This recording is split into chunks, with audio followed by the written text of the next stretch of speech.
아버지 사랑 내가 노래해, 아버지 은혜 내가 노래해. 그 사랑 변함없으신, 거짓 없으신, 성실하신 그 사랑, 상한 갈대 꺾지 않으시는, 꺼져가는 등불 끄지 않는 그 사랑, 변함없으신, 거짓 없으신, 성실하신 그 사랑.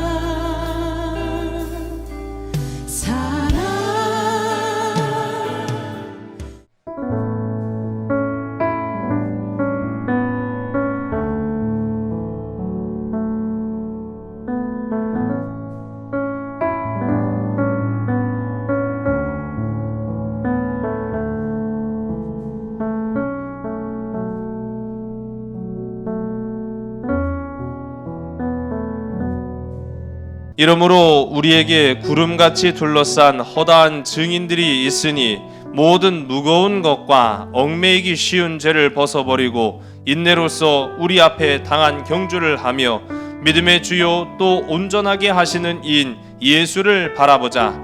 그는 그 앞에 있는 기쁨을 위하여 십자가를 참으사 부끄러움을 개의치 아니하시더니 하나님 보좌 우편에 앉으셨느니라. 너희가 피곤하여 낙심하지 않기 위하여 죄인들이 이같이 자기에게 거역한 일을 참으신 이를 생각하라. 아멘. 할렐루야. 오늘도 저와 여러분의 삶 속에 소망이 있기를 간절히 소원합니다. 우리 말씀 제목 한번 따라볼까요? 소망이 있어야 잘 싸운다. 우리 2022년 한 해 잘 싸워봅시다. 네. 싸워보자 하니까 또 막 치고받고 싸우자는 뭐 그런 얘기로 이제 오해하시면 안 돼요. 그리스도인의 영적 싸움을 일컫는 줄로 믿으시기 바랍니다. 우리 2022년 한 해 승리하는 복된 저와 여러분의 삶 되기를 주의 이름 간절히 소원합니다. 여러분, 그냥 싸우는 게 좋아요? 잘 싸우는 게 좋아요? 패배하기를 원해요? 승리하기를 원해요? 할렐루야. 그렇게 되는 2022년 되길 간절히 소원합니다. 저는 장담 못 드려요. 그러나 분명한 한 가지 사실은 하나님은 보장해 주십니다. 무엇을요? 승리를 보장해 주십니다. 할렐루야. 그래서 우리는 사람의 생각과 판단이 아니라 하나님의 일하심, 하나님의 계획하심 속에 있으면 승리함을 얻게 된다라는 그 기쁨 속에서 이 하루하루를 살아갑니다. 로마 시대를 주목해 보는 첫 번째 이유는 바로 이 시대가 성경 시대였기 때문입니다. 신약 시대, 이 성경 시대가 바로 로마 시대였기 때문이고, 또 두 번째는 초대 그리스도인들의 삶의 모습을 엿볼 수 있는 그런 시대가 바로 이 로마 시대이기 때문입니다. 또 세 번째로는 이 로마 제국이라는 나라가 그 당시 가장 전 세계적으로 강력한 나라였을 뿐만 아니라 이 로마라는 제국을 통해서 우리가 기본적으로 아는 게 있어요. 로마 모든 길은 다 어디로 통한다? 그렇죠. 로마로 통한다라고 알고 있잖아요. 그런 것처럼 로마가 도로에 관해서는 굉장한 기술을 가지고 있다. 그 정도는 알고 있는데, 그러면 그 모든 길을 통해서 복음이 전파됐다라고 한다면 거긴 그만한 이유가 있을 거 아니에요. 여러분, 하나님의 계획이 때로는요, 믿는 사람을 통해서도 일하시지만 믿지 아니하는 사람들을 통해서도 하나님 일하십니다. 우리 그런 것들을 성경 가운데 보는 부분들이 많잖아요. 고레스, 하나님 믿는 사람은 아니었어요. 그러나 하나님은 믿지 아니하는 고레스를 통해서도 하나님 나라의 역사를 이어가셨고요. 우리가 지금 살펴보고 있는 이 로마 제국이라는 나라, 참 한편으로 보면은 그리스도인들과 기독교와는 상극도 이런 상극이 어디 있어요? 왜? 이토록 오랜 시간, 이토록 아주 잔인하게 기독교를 박해한 나라가 사실 별로 없거든요. 그런데 하나님은 놀랍게 그 박해자였던 그 기독교와는 상극과 같았던 로마를 통해서 복음을 전파하게 하셨으니 우리가 이 로마 제국이라는 나라를 배우지 않을 수가 없죠. 예, 이 배움에 있어서 큰 깨달음과 기쁨과 감격 또 은혜가 있기를 주의 이름 간절히 소원합니다. 자, 이 로마 제국을 그래서 우리가 또 한번 살펴보려고 하는데 로마가요 참 좋은 시대 이제 다 지나가기 시작하는 거예요. 기원 후 200년이 지나가면서부터는 거의 사실상 낭떠러지까지 몰려갑니다. 로마 제국이 가장 왕성했을 당시 이제 지도를 보시면은 기원 후 117년이죠. 지중해 내해를 끼고 있는 금싸라기 땅, 우리 금싸라기 땅이라고 제가 말씀드렸죠. 우리 이쪽 우리가 잘 알고 있는 이스라엘 부근을 비롯해서 거의 대부분의 땅을 이 로마가 다 차지합니다. 그때는 참 좋았어요. 그런데 이후로 황제가 여러 차례 막 뒤바뀌기 시작하면서 역사가 요동을 치기 시작했고 또 이 황제가 위태로워지면서 나라가 갈라지기 시작하는 그런 과정들 제가 지난 시간에도 함께 살펴봤습니다. 황제가 이제 한번 잘못되기 시작하니까요. 지금 보시는 것처럼 빨간색과 초록색, 노란색 이렇게 로마가 세 개로 나뉘어졌어요. 이제 세 개로 나뉘어지는 가운데 국력도 약해질 수밖에 없었죠. 그러다 보니까 외부로부터의 이 녹색 지역 윗부분입니다. 이 녹색 지역 윗부분으로부터 외부로부터의 잦은 침략 그리고 밑에도 보면은 이 반달죽이라고 이야기하거든요. 이제 나중에 또 제가 잠깐 언급은 하겠습니다만은 이 반달죽이라는 부족이 또 이 로마를 괴롭혀요. 또 이쪽에서는 우리 지난 시간에 황제를 포로로 사로잡았던 나라 사산 왕조 페르시아라는 나라가 또 이쪽으로 위협을 합니다. 그러니까 위아래 그냥 양옆으로 계속 위협을 가하고 있는 가운데 로마는요 점점 낭떠러지로 몰려가고 있었다라고 이제 보시면 될 것 같아요. 그런 가운데 제국을 이러한 낭떠러지라는 위기 가운데에서 끌어올리기 위해서라면 반드시 뭔가가 필요했어요. 변화가 필요했고 소망이 필요했습니다. 그 소망과 변화는 사람에게서 나온다라고 이제 생각을 했던 거죠. 그래서 로마 사람들은요 군사적 무용과 확고한 능력을 지닌 어떤 한 사람이 나타나 주기만을 굉장히 오랫동안 이제 고대하고 바랬다라는 겁니다. 그런데 놀랍게도요 이 역사를 보니까 이러한 로마인들의 소망의 빛은 생각보다 엉뚱한 데서 나타났습니다. 지중해와 유프라데스 강, 이 노란색 부분 지역 이쪽을 말하는 거예요. 이 지중해와 유프라데스 강 사이에 위치한 지역이 있는데요. 거기가 팔미라라고 부릅니다. 이 팔미라라는 곳이요, 우리한테는 좀 생소한 이 지명인데 오늘날로 말하면 시리아 땅입니다. 시리아 땅. 근데 이 시리아가요. 굉장히 척박한 땅으로 우리가 많이 알려져 있는데 이 시대에는요 굉장히 발달한 곳이었어요. 왜 그랬을까요? 동서양의 무역이 합쳐지는 그런 교두보 역할을 했기 때문에 모든 지역의 사람들의 그 발달된 문명과 기술과 그런 상품들이 오고 가다 보니까 이곳이 자연적으로 굉장히 번성하기 시작을 합니다. 이 팔미라 지역은 오늘날에도 보면은 상당히 보시면은요 굉장한 거예요. 이 유적기 2000년 가까이 지난 유적이거든요. 1700년에서 2000년 가까이 되는 유적인데 자 이제 보시면은 이런 게요 하나의 거대한 도시를 형성을 하고 있습니다. 자, 이 팔미라가 당시에는 상당히 큰 도로까지 가지고 있었다. 뭐 그런 기록이 남아 있거든요. 근데 지금은 이제 이 시리아가 요즘 내전을 많이 겪잖아요. 그래서 더군다나 이 시리아의 이 내전을 겪으면서 여기가 테러 우범지대가 되고 말았어요. 그러니까 IS라고 이슬람 극단주의자들이 이 팔미라를 장악을 하면서 문제가 뭐냐면요. 얘네들은 아주 그냥 소위 말하는 꼴통이에요, 꼴통. 그래서 자기네들 이슬람의 신념 외에는 다른 건 다 부정해요. 그러다 보니까 이 문화 유적들을 자꾸 파괴시켜 버립니다.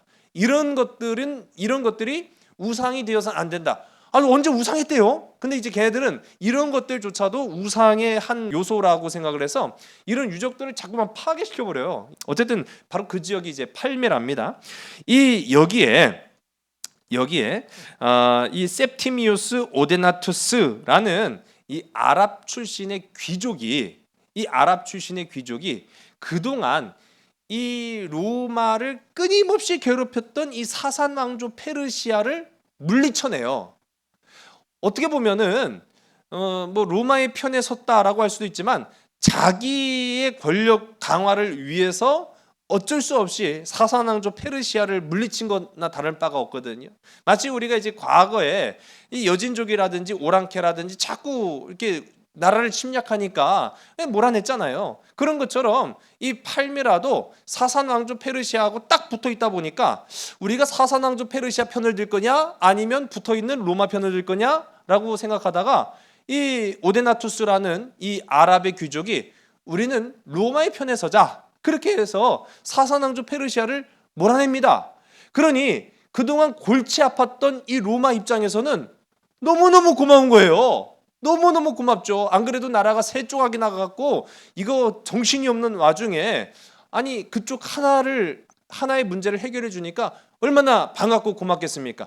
로마 사람들이 두 손 들고 환영을 하기 시작합니다. 오데나투스를 동방의 군사 지휘관으로 임명을 해요. 이게 참 재밌는 사실이에요. 아랍 출신으로서는요, 이 로마의 총독이 되는 최초의 사례가 됩니다. 로마를 구원할 소망의 빛이 저 동방에서 오기 시작하는구나. 이제 그런 생각을 갖기 시작한 거예요. 그러면서 이 팔미라와 오데나투스가 아주 사상 유례가 없는 주목을 받기 시작을 합니다. 그런데요, 참 사람이요, 주목을 받기 시작하면은 자기를 좋아하는 사람도 많이 생기지만 자기를 미워하고 싫어하고 시기하고 질투하는 사람들도 많아요. 이 오데나투스도 마찬가지였습니다. 이 오데나투스가 그렇게 주목을 받다가 불과 몇 년 지나지 않아서 기원 후 267년 4월 암살당하고 말아요. 그 정체불명의 세력에 암살을 당하고 맙니다. 이제 근거를 이제 보는 거죠. 이 사람이 갑자기 부흥하는, 어떻게 보면은 저 동방의 한 아랍 사람이 로마를 구원할 소망이 됐다라고 하니까 어떤 측면에서는 이 로마 제국을 위협할 수도 있겠구나라고 생각해서 로마가 그를 제거했지 않았을까라는 그런 추측도 해봅니다. 정확한 건 아니에요, 사실은. 어쨌든 간에 이 한참 어떻게 보면 한참 왕성한 활동을 해야 될 이 오데나투스가 불과 몇 년 되지 않아서 죽고 말았어요. 그러니 이 팔미나로서는 이 한참 뜨는 이 팔미나의 입장에서는 지도자를 잃어버렸거든요. 그 지도자를 잃게 되니까 바로 이제 후계자를 세웁니다. 그 후계자가 이 오데나투스의 아들이었던 바발라투스예요. 이름 다 이상하죠. 자, 뭐 오데나투스, 바발라투스 뭘 자꾸 바르는데 뭐 이름까지 기억하실 필요는 없어요. 자, 근데 이 아들이 너무 어려요. 오데나투스 자신도 굉장히 젊은 나이였기 때문에 이 오데나투스가 죽고 나서 그 아들 바발라투스가 이제 그 다음 후계자 지도자의 자리에 올랐는데 너무 어려. 그럼 보통 그런 경우에는 어떻게 하면 좋죠? 여러분 사극 잘 안 보셨나 보네. 사극 같은 경우에도 이제 왕세자가 왕위의 책봉이 됐는데 너무 어려, 급작스럽게. 그러면 누가 정사를 펼치죠? 그걸 잘하시면서 왜 대답을 못 하셔요? 거의 전 세계적으로 이런 상황은 비슷해요. 맞아요. 맞습니다. 이 바발라투스가 너무 어리다 보니까 그 엄마 오데나투스의 아내가 대신 섭정을 합니다. 자, 이 사람을 오늘 우리가 주목을 해야 돼요. 이 사람이 나중에는 팔미라의 여왕이 되는 제노비아예요. 이 제노비아가 이 아들을 대신해서 팔미라를 다스리기 시작합니다. 나중에는 뭐 스스로가 이제 여왕, 황제다 자신을 선포를 했는데요. 이 제노비아가 정치를 하는데 이 부분도 아주 주목할 만한 것이 역사상 최초의 아랍 땅에 이제 세워진 여성 지도자예요. 이제 등장을 하게 됩니다. 사람들은요, 이 생소하죠. 그동안에는 여성이 지도자의 자리에 서는 경우도 별로 없었는데 이 제노비아가 그냥 상징적 인물이 아니었어요, 사실. 굉장히 다방면에서 능력이 출중했습니다. 그러니까 많은 사람들이 이 동경의 대상이 되기 시작하는 거예요. 이전엔 어땠습니까? 저 동방에서 오데나투스라는 아랍인이 로마 제국을 다시 세워줄 것 같은 그런 소망으로 여겨졌었는데, 그 후에 이 오데나투스가 죽고 난 이후 그의 아내였던 제노비아가 또 아주 출중한 능력으로 이 나라를 다스려 나가기 시작하니까, 야, 저 사람이 어떻게 보면은 이 새로운 소망이 아니냐? 이제 그렇게 생각을 했던 거죠. 자, 이 제노비아가요, 얼마나 이 출중한 능력을 가지고 있었느냐면요, 이 롱기누스라는 아주 훌륭한 그리스 철학가가 있습니다. 이 사람의 제자였어요. 나중에는 이 롱기누스도 자신의 제자였던 이 팔미라의 여왕 제노비아 밑에서 아주 충실한 신하 역할을 감당했는데, 이 좋은 수업을 받아서 좋은 선생님을 둬서 그런지 몰라도요, 이 제노비아는요 4개 국어에 능통했다 이야기하고요, 철학, 수학, 군사학의 두각을 나타냈다는 거예요. 보통 이제 여성들이 이 시대를 말하는 거예요. 이 시대에 뭐 보통 여성들이 앞에 나서는 것조차도 생소한 일인데, 이 제노비아는 항상 남편과 함께 사냥을 즐겨했다고 합니다. 그리고 칼싸움을 굉장히 잘했다고 이제 전해져 와요. 그러다 보니까 이 군사학에 뛰어났던 이 팔미라가 상당히 전쟁에 아주 뛰어난 소질을 보였다라는 거죠.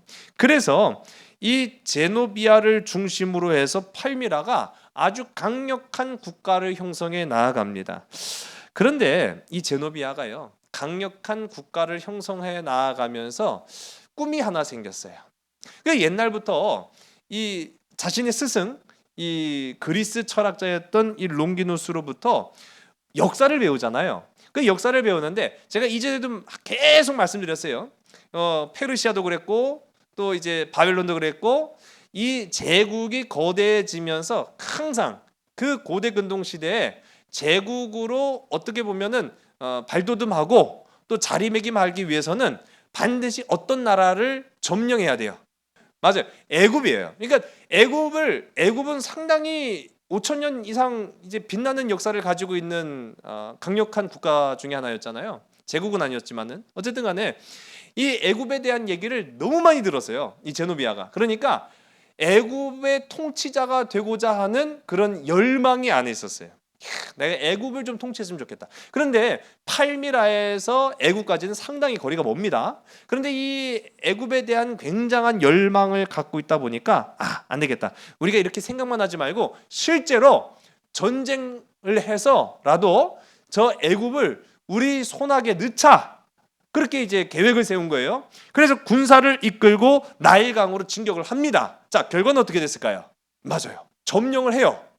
애굽을 점령을 합니다. 그래서 애굽을 점령을 해서 이 팔미라의 여왕이 애굽까지 호령하게 돼요. 근데 그 시기가 참 공교롭게도 애굽의 총독이었던 프로부스가 부재한 그런 사이에 쳐내려온 거예요. 이 총독으로서는 얼마나 책임감이 느껴지고 애통합니까? 결국 이제 프로부스는 스스로 목숨을 끊고 말거든요. 근데 여기에서 우리가 한 가지 기억해야 될 것이 뭐냐면요, 지금 애굽은 누가 통치하는 나라일까요? 애굽은 로마가 통치하는 나라입니다. 애굽을 쳤다라는 건 곧 누구를 상대로 한다는 얘기예요? 그렇죠. 로마를 상대로 한다는 얘기예요. 이전에는 팔미라가 로마의 소망이었는데 이제는 로마의 뭐가 된 거예요? 그렇죠. 왼수, 적이 된 거예요. 자, 이제 한편 이 갈리에누스가요, 결국은 암살당하고 이제 황제가 바뀌게 됩니다. 아우렐리아누스.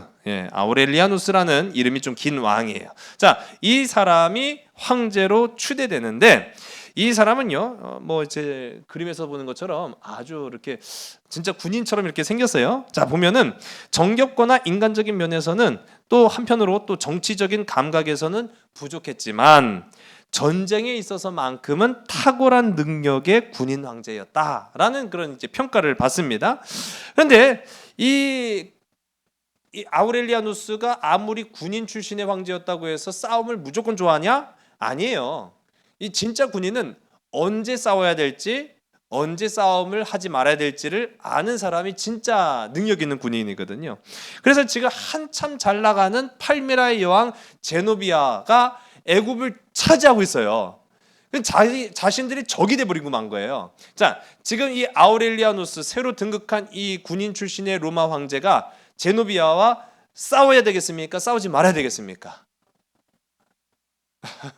아니 싸워야죠. 어쨌든 간에 자기 영토를 차지하고 들어서고 있는데 어떻게 안 싸울 수 있어요. 그러나 아우렐리아누스는 싸움을 피합니다. 싸움을 피하고 오히려 협상을 통해서 이 제노비아의 통치권을 인정해줘요.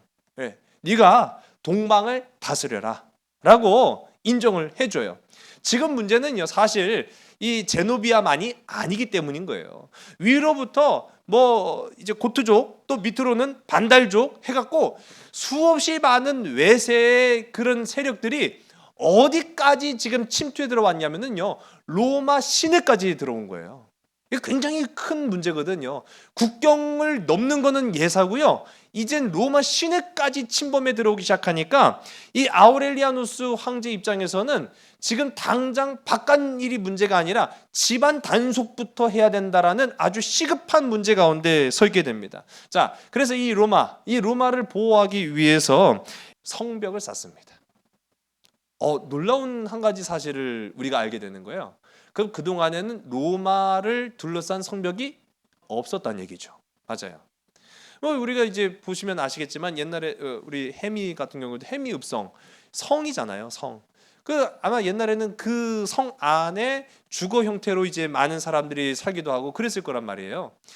다른 나라, 다른 시대도 다 마찬가지였어요. 우리가 잘 알고 있는 대표적으로 예루살렘 성도 마찬가지죠. 예루살렘 성이 확장된 이유도 그 안에 거주하는 사람들이 점점 늘어나기 시작하니까 공간이 부족하잖아요. 그러니까 더 확장한 거예요. 그런 것처럼 이 로마도 그랬을 거라고 생각했는데 아니었어요. 로마는 로마 시내를 둘러싼 성벽이 그동안 없었어요. 그러다가 하도 막 외세 침략들이 자꾸 하다 보니까 안 되겠다. 우리가 로마 시내부터 보호해야겠다라고 생각해서 이 아우렐리아누스가 성벽을 쌓기 시작합니다. 자, 보시는 이 성벽이 지금까지 남아 있어요. 이렇게 아주 견고해 보이시죠? 성벽의 높이가 6m, 너비가 4m, 길이가 18km, 이렇게 18km로 삥 로마 시내를 둘러싼 형태의 방벽을 세우게 돼요. 이걸 일컬어서 아우렐리아누스 방벽이다, 이렇게 이야기를 하죠. 자, 그렇게 해서 로마 제국이 약해진 틈을 타 끊임없이 넘나들었던 이 외세 침략을 일단은 막아냈어요. 그리고 로마 시민들을 안심시키고 군대를 다시 규합을 했어요. 그래서 이제 더 이상 국경선을 넘지 못하도록 외세의 침략을 밀어내기 시작합니다. 마침내 이 아우렐리아누스가 이 세웠던 전략이 잘 먹혀들어서 이제는 외세의 침략이 거의 사라집니다. 어쨌든 간에 집안 단속이 됐다는 얘기예요. 그러니까 이제 로마 사람들이요, 우리의 소망은 누구다? 그렇죠, 아우렐리아누스다. 이 사람이 진짜 우리의 소망이구나 라는 이제 생각을 하게 된 거예요. 저는 이 아우렐리아누스의 전략이 잘 먹혀들었다라고 하는 것이 바로 이겁니다. 우리 한번 따라해볼까요? 소망이 있어야 잘 싸운다. 여러분, 올해 소망이 있기를 주의 이름 간절히 소원합니다. 그냥 싸우려고 하지 마세요. 그냥 어떻게 좀 해보려고 하지 마세요. 그럼 힘만 들어요. 소망이 있어야 잘 싸웁니다.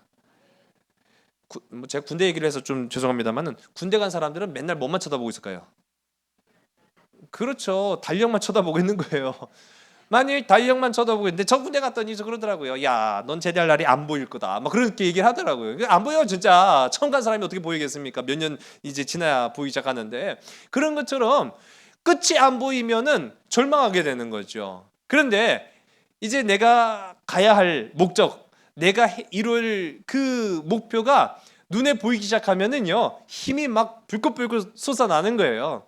아우렐리아누스도 마찬가지였어요. 아니, 외세 침략, 그렇게 강력했던 로마 제국이 이렇게 나약할 거라고는 생각 못했는데 외세 침략이 내 안방까지 막 쳐들어오기 시작하니까 절망했거든요. 그런데 이 방벽을 세워놓고 국경 수비를 강화시키고 군대를 규합하고 나니까 이젠 더 이상 그런 일들이 안 생기거든요. 우리가 다시 할 수 있구나, 다시 일어설 수 있구나, 소망을 던져주니까 더 잘 싸우게 되더라는 거죠. 우리 그리스도인도 마찬가지라는 거죠. 주의 군사된 저와 여러분도 소망이 있는 이 한 해 잘 싸워 나아가길 간절히 소원합니다. 이렇게 집안 단속을 강화했던 아우렐리아누스가 이 병사들한테 또 다른 이제 소망을 던져주는 거예요. 야, 이제 우리는 과거의 영광을 되찾자.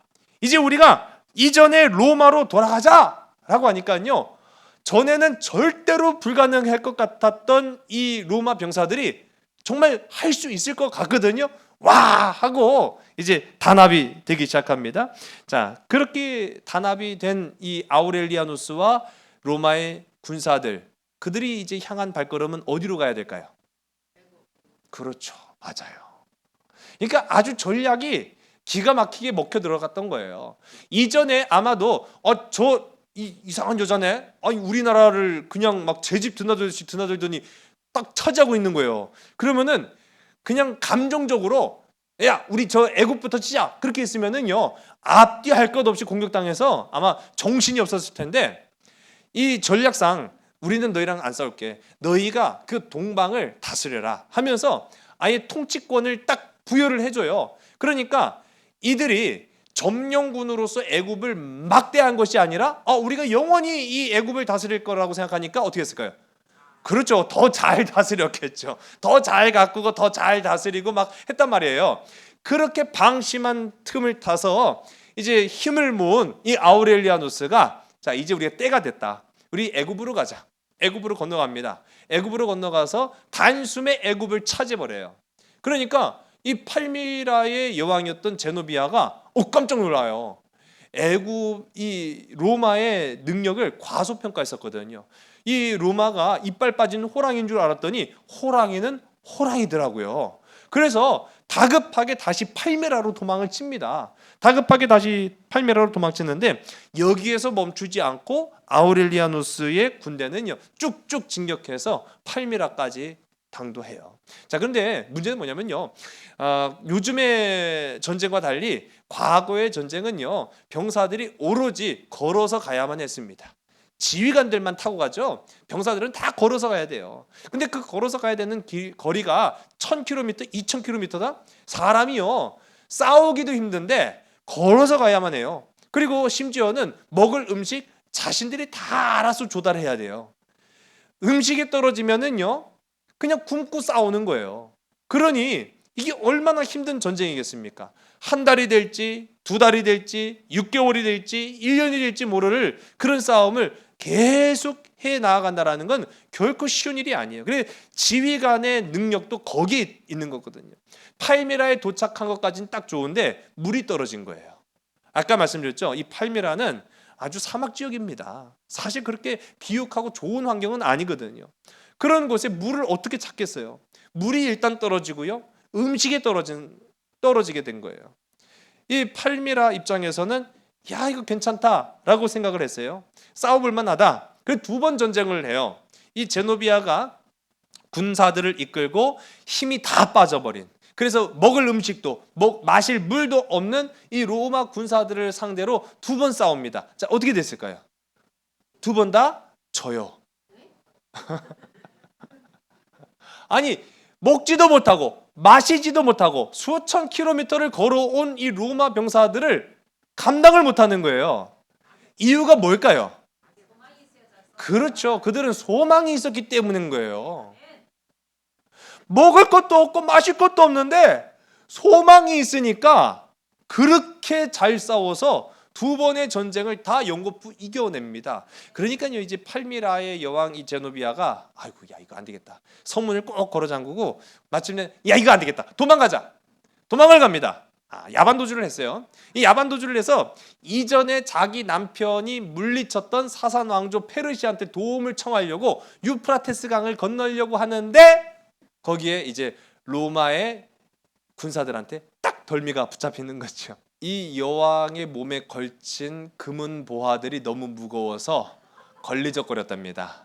그래가지고 결국은 이제 강물을 건너야 되는데 뒤처지는 바람에 결국 로마 병사들에 의해서 붙잡혔다라는 그런 일설이 있어요. 자, 그렇게 해서 팔미라의 소망도 사라지게 된 거예요. 아우렐리아누스는 로마 제국의 영토를 이제 완전히 다 회복을 합니다. 이제 세 개로 나눠졌던 이 로마 제국을 하나로 합치는데 아주 큰 공헌을 하게 된 것이지요. 그리고 나서 AD 274년 이제 로마로 입성하면서 아주 성대한 이 승전 행사를, 승전 퍼레이드를 하거든요. 근데 이게 사상 최대였다라고 기록을 하고 있어요. 무려 이 팔미라로부터 애굽에 이르기까지 다 통합을 했잖아요. 그러면서 거기에서 가지고 온 아주 산의 뭐 진미, 또 진귀한 보물들, 그런 것들을 다 가져와서 이 로마 사람들한테 구경을 시켜주는 겁니다. 그런 가운데 이 퍼레이드에 동원된 코끼리만 20마리, 사자가 4마리, 굉장히 희귀한 거였어요. 그러니까 그리고 희귀 동물이 200마리, 그리고 1,600명의 검투사. 이 사람들이요, 이 외국에서 데리고 온 이 싸움꾼들이에요. 여러분, 보통 우리가 이제 옛날 영화 검투사, 글래디에이터 뭐 그런 걸 보면은 막 칼싸움하잖아요. 근데 이 사람들이 다 외국에서 붙잡아 온 노예들이에요. 예. 군인 출신이거나 그런 사람들을 붙잡아 갖고 하지, 보통 로마 사람들은 검투사 잘 안 합니다. 그 뭐 해봐야 자기 손해죠. 까딱하면 죽는데 그걸 왜 해요? 그러니까 보통 이제 사람들의 오락거리를 위해서 이제 점령한 지역의 군인들이나 아주 몸 좋은 노예들을 끌어다가 이제 검투사로 데리고 오거든요. 그때 끌고 온 검투사만 1,600명, 각국의 보물들, 그리고 제일 화려한 자리에 딱 누가 등장했을까요? 이 팔미라의 여왕 제노비아. 전리품이에요, 전리품. 여러분, 외국의 왕을 이겼다 그러면 그 사람 절대 안 죽입니다. 우리 지난 시간에도 함께 말씀 나눴잖아요. 노예가 된 사람 끌고 다녔잖아요. 계속 끌고 다녔잖아요. 인간 발판 앉아 꿇어 그래갖고 이렇게 말 탈 때 그냥 밟고 올라가고. 그러니까 절대 안 죽여요. 웬만하면 안 죽여요. 전리품으로 내가 이 사람을 굴복시켰다라는 이제 상징성을 있는 거예요. 그러니까 팔미라의 소망이었던 이 제노비아를 산채로 끌고 와갖고 그 승전 행렬에 끌고 다니면서 저 사람이 제노비아구나 그렇게 한 거예요. 근데 이 제노비아가 굉장히 미인이었다고 합니다. 그러니까 대단한 거죠. 뭐 비상한 머리도 갖고 있죠, 또 지력도 갖고 있죠, 또 이제 미모도 갖고 있죠. 그런데 이제 결국은 자기 뜻대로 안 된 거예요. 그렇게 해서 이 아우렐리아누스가 성대하게 자신이 황제로서의 역할을 잘 하고 있다라는 것을 사람들한테 보여주면서 맞아, 역시 로마의 소망은 저 아우렐리아누스야, 이렇게 생각을 하게 만들었다는 거죠. 자, 이후에 역사를 보게 되면 제노비아는 죽이지 않았답니다. 죽이지 않고 이 로마 귀족 원로원에게 시집을 보내서 나중에 굉장히 오래 살았대요. 그 후대가 굉장히 오래 살았다, 뭐 그런 이야기까지 전해지는데, 한편으로는 왜 그렇게 했느냐, 아주 모욕감을 준 거죠. 네가 한때는 세계를 제패하려고 하고 로마의 황제한테 도전을 했는데 이제는 보잘것없는 가정주부로서 평생을 살다 죽어라, 뭐 그런 이제 의미도 담고 있었다라는 거예요. 이렇게 했는데 뭐 제노비아도 자기 욕심, 욕망 때문에 그렇게 되었지만은요, 아우렐리아누스도 이제 쪼개졌던 로마를 통합을 했습니다. 그러나 이 욕망이 멈추지 않았던 거예요. 아직까지 계속 이 사사낭조 페르시아라는 나라가 인접해 있으면서 로마를 언제든지 위협할 가능성이 있었거든요. 그래서 다시 아우렐리아누스가 동방으로 이제 향하게 됩니다. 이제 동방 원정을 가게 되는 거죠. 그런데 참 어처구니 없는 사건이 벌어지게 됐어요. 이 아우렐리아누스의 황제 비서죠. 황제의 개인 비서가 에로스라는 사람인데, 이 에로스라는 이 개인 비서가 자꾸만 실수를 하는 거예요. 그 개인 비서는 실수를 자꾸 하면 안 되거든요. 그러니까 이 개인 비서가 그것도 뭐 어떤 고관 대작도 아니라 더구나 지금 황제잖아요. 황제의 일정이라든지 그런 모든 일들을 다뤄야 되는 이 개인 비서가 자꾸 실수를 하니까 아우렐리아누스가 화가 났어요. 너 죽는다? 그 말을 한 거예요. 자, 보세요. 그냥 제가 지나가는 아무 사람만 붙들고 너 죽는다? 그러면 그 사람이 무서워할까요? 그렇죠. 제가 그렇게 생겼죠. 예. 그게 아니라, 아니 제가 그 사람을 죽일 능력이 없잖아요. 그 뭐 죽인다고 해서 제가 설마 죽이겠습니까? 뭐 저 미친놈 다 있어. 그러고 지나갈 거예요. 그런데 그만한 힘과 능력과 권능, 권세 다 가지고 있는 사람이 너 죽는다? 그러면 벌벌 떨까요, 안 떨까요? 그렇죠. 진짜 죽일 수 있거든요. 그러니까 아우렐리아누스가 이 개인 비서였던 에로스가 자꾸 실수를 하니까 너 죽는다, 너 자꾸 그렇게 실수하면 죽여, 막 자꾸 그러니까요, 야, 겁이 난 거예요. 진짜 죽을 수도 있겠다 라는 생각이 들어서 내가 죽기 전에 뭔가 손을 좀 써야겠다라고 생각한 거죠. 그래서 이 개인 비서가 황제의 직인을 마음껏 사용할 수 있는 거 아니겠습니까? 가짜 편지를 써서 보내는 거예요. 권세를 가지고 있는 사람들한테 황제가 당신을 죽인다라는 가짜 서신을 보내요. 그러니까 그 사람들도 똑같은 거 아니겠어요? 아무나 대고 내가 널 죽여버리겠다 그러면은 뭐 말도 안 되는 소리 하고 있는데 그렇게 말 테지만 황제가 나를 죽인다고 하면 진짜 그럴 수 있으니까. 그래서 이 강력한 권세를 가지고 있는 사람들이 모여서 우리가 황제를 죽입시다. 그래서 그들의 소망이었고 그들의 희망이었던 이 아우렐리아누스를 그만 암살해버려요. 뒤늦게 이 어처구니 없는 사건의 전모가 다 드러나는 거예요. 개인 비서가 보낸 가짜 편지에 속았던 거죠. 이와 관련된 관련자들은 다 사형을 당하고요. 일부는 스스로 비탄해야 하면서 내가 왜 속았을까라는 이제 비탄과 함께 자살도 하고요. 마침내는 이 에로스, 팔단이 됐던 이 에로스 개인 비서는요, 사지를 찢어 죽였다는 거예요. 예. 그렇게 여러분 생각해 보세요.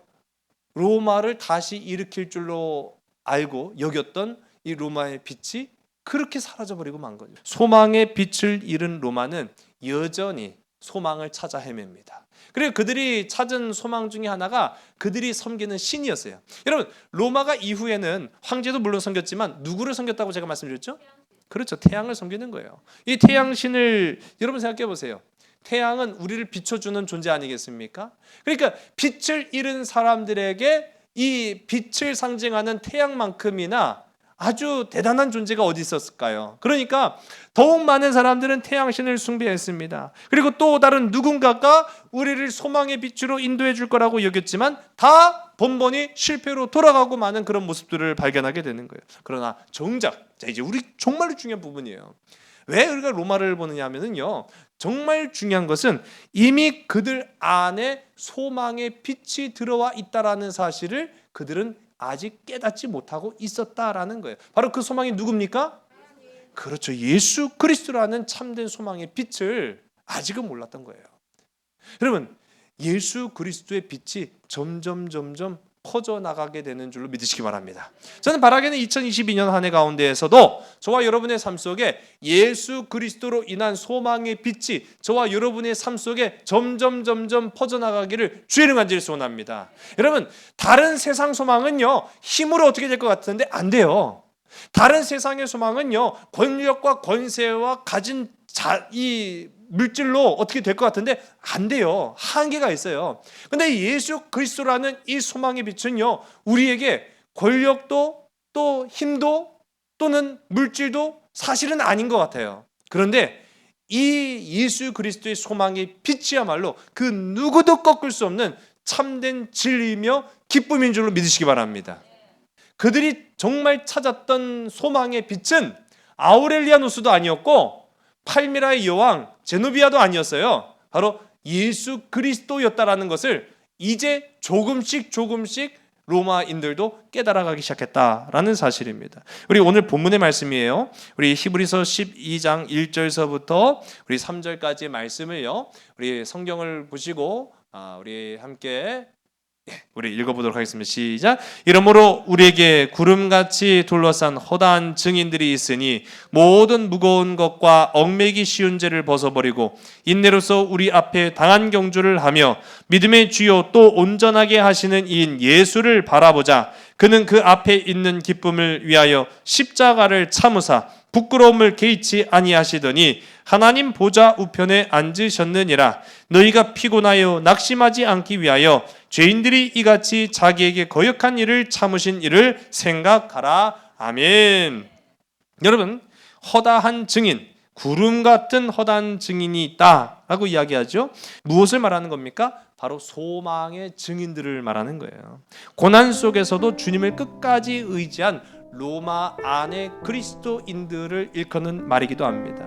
인내로서 경주한다라고 하는 거죠. 여러분, 우리 그리스도인들의 삶은요, 인내로 경주하는 자인 줄로 믿으시기 바랍니다. 지금 당장 눈앞에 어떠한 일들이 내 마음대로, 내 뜻대로, 내 판단대로, 내 생각대로 되지 않는 것 같아도요, 우리가 하나님의 은혜로서 소망의 빛이 되신 예수 그리스도를 품고 살아가는 그 한 걸음 한 걸음 속에 하나님의 역사가 반드시 나타난다라는 것을 성경이 말하고 있어요. 왜 그러느냐? 예수만이 우리의 유일한 해답이 되시기 때문이다 라는 사실이에요. 유일한 소망이 되시는 예수 그리스도를 바라보는 저와 여러분 되기를 주의 이름으로 간절히 소원합니다. 그러므로 우리는요, 변치 않는 소망을 붙잡아야 된다는 사실이에요. 여러분, 소망이 있어야 잘 싸웁니다. 우리 다시 한번 따라, 소망이 있어야 잘 싸웁니다. 여러분의 소망이 뭡니까? 올 한 해 나의 소망이 무엇인가 한번 생각해 보셨어요? 변하는 소망은 의미가 없다고 저는 생각을 해요. 변하는 소망은 의미가 없어요. 요즘 제가 수요예배 때마다 이렇게 이 로마 제국과 이렇게 맞물려 보다 보니까 자꾸만 오늘을 살아가고 있는 우리의 삶이 자꾸 겹쳐져요. 겹쳐지다 보니까 또 이제 요즘 한참 대권 후보들의 하는 그런 모습과 행동들, 그런 우리의 앞으로의 미래 막 이제 걱정되고 막 겹쳐지기 시작해요. 여러분, 누구를 대통령으로 뽑아야 될까요? 소망을 줄 수 있는 사람을 뽑아야 되는 거예요. 근데 여러분, 그 소망을 줄 수 있는 사람이라고 해봐야 고작 5년밖에 못해요. 5년밖에 안 가요. 그러니까 결국은 우리가 소망을 걸어둬야 될 것은 어떠한 특정 인물도, 어떠한 세력도, 어떠한 권력도, 어떠한 권세도 사실은 아니라는 거예요. 우리 그리스도인들이 붙잡아야 될 것은 어떠한 특정 인물이나 대권 후보가 아니라 오직 우리의 변치 않는 소망이 되시는 예수 그리스도를 붙잡아야 된다는 사실이에요. 여러분, 예수 그리스도를 붙잡을 때 그 삶이 변화되는 줄로 믿으시기 바랍니다. 예수 그리스도를 붙잡을 때 소망의 길이 열리게 되는 줄로 믿으시기 바랍니다. 예수 그리스도를 붙잡을 때 우리의 걸어가는 이 고단한 인생이 바뀌게 되는 줄로 믿으시기 바랍니다. 그런 2022년 소망의 한 해를 열어나가는 복된 저와 여러분 우리 모두가 되기를 주의 이름 간절히 소원합니다. 기도하시겠습니다. 아버지 하나님, 우리는 이 한 해를 또 싸워나갑니다. 질병의 문제와 싸웁니다. 세상의 경제와 안보와 정치와 외교, 많은 우리가 직면한 삶의 문제들과 싸워야 합니다. 그 무엇보다도 영적 문제와 싸워야 합니다. 우리의 진짜 소망은 세상에 있지 아니하고 하늘로부터 내려오는 참된 소망, 예수 그리스도가 우리의 진짜 소망이 됨을 오늘 이 시간 기뻐하고 감사하며 또 주님을 의지하여 참된 승리의 삶을 이루어내는 우리 모든 믿음의 지체들이 다 될 수 있도록 인도하여 주시옵소서. 인내로서 경주하며 예수 그리스도를 바라보는 우리 모든 그리스도인들이 다 되어서 눈물 많은 세상, 아픔 많은 이 환경을 극복해 나아갈 수 있도록 주님 힘과 권능을 덧입혀 주시옵소서. 모든 것을 주께 온전히 의탁하오며 참사랑 되시는 나사렛 예수 그리스도 이름으로 감사하며 간절히 기도드렸사옵나이다. 아멘. 그 사랑 날 위해 죽으신, 날 위해 다시 사신 예수 그리스도, 다시 오실 그 사랑, 죽음도 생명도 천사도 하늘의 어떤 곳에도 이 시간 기도하길 원합니다. 매일매일 흔들리는 내 삶 가운데 강력하신 그 사랑으로 붙들어 주셔서 참으로 감사합니다. 주님, 이 시간 말씀이 내 심령을 채워주시옵시고